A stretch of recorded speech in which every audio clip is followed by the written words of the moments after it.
सपा का किला फतह करने के लिए बीजेपी मैनपुरी में खेलने वाली है एक बड़ा दांव। उम्मीदवार की लिस्ट तैयार। मैनपुरी इकाई से मिली लिस्ट पर बीजेपी में मंथन तेज। जातीय समीकरण के आधार पर तय होगा उम्मीदवार। पूर्व सांसद और विधायक रेस में सबसे आगे, लेकिन देखिए आला कमान क्या लगा रहा है गुड़ा भाग ताकि जीत हो पक्की। अगड़ों की पार्टी लगा सकती है पिछड़ों पर दांव। सपा के सामने चक्रव्यूह रचने की रणनीति पर हो रहा है काम। जब से मैनपुरी में लोकसभा के उपचुनाव का ऐलान हुआ है, तभी से सियासी धमाचौकड़ी देखने को मिल रही है। वैसे तो सपा भी तैयारी कर रही है, लेकिन सपा को कमजोर करने के लिए बीजेपी भी मैदान में पहले से ही डटी हुई है। नेताजी के निधन के कुछ दिन बाद ही बीजेपी नेताओं ने मैनपुरी पर अपनी नजरें गड़ा दी थीं और अब संकेत मिल रहे हैं कि उम्मीदवार भी बीजेपी ने फाइनल कर लिया है।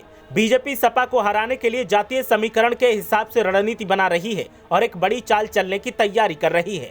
बीजेपी के लिए मैनपुरी नाक का सवाल बन चुका है। प्रचंड मोदी लहर में भी बीजेपी ने मैनपुरी को जीत नहीं पाया। ऐसे में अब बीजेपी मैनपुरी का किला फतेह करने की फिराक में पसीना बहा रही है। दरअसल समाजवादी पार्टी के इस अभेद किले को भेदने के लिए बीजेपी में प्रत्याशी को लेकर मंथन जारी है। संभावित प्रत्याशी को लेकर शीर्ष नेतृत्व जिले से भेजी गई नामों पर मंथन कर रहा है। सूत्रों से मिल रही जानकारी के मुताबिक बीजेपी सपा के इस गढ़ में पिछड़ी जाति के उम्मीदवार पर दांव खेल सकती है। जानकारी के मुताबिक पूर्व सांसद रघुराज सिंह शाक्य, विधायक ममतेज शाक्य, राहुल राठौर, तृप्ति शाक्य समेत प्रेम सिंह शाक्य के नाम पर चर्चा चल रही है, लेकिन ममतेज शाक्य और प्रेम सिंह शाक्य का नाम आगे बताया जा रहा है। दरअसल नेताजी मुलायम सिंह यादव के निधन के बाद उनकी परंपरागत सीट मैनपुरी पर कब्जे के लिए बड़ी रणनीति बनाई गई है। बीजेपी जातीय समीकरणों को ध्यान में रखते हुए ठाकुर या फिर शाक्य उम्मीदवार को टिकट दे सकती है। दरअसल आज तक मैनपुरी संसदीय सीट पर बीजेपी कभी जीत हासिल नहीं कर पाई है। हाँ, ये भी बात सही है कि बीजेपी ने जीत का अंतर हर चुनाव में कम किया है। ऐसे में बीजेपी को उम्मीद है कि जो अंतर उसने कम किया है अब वो जीत का कारक बन सकता है।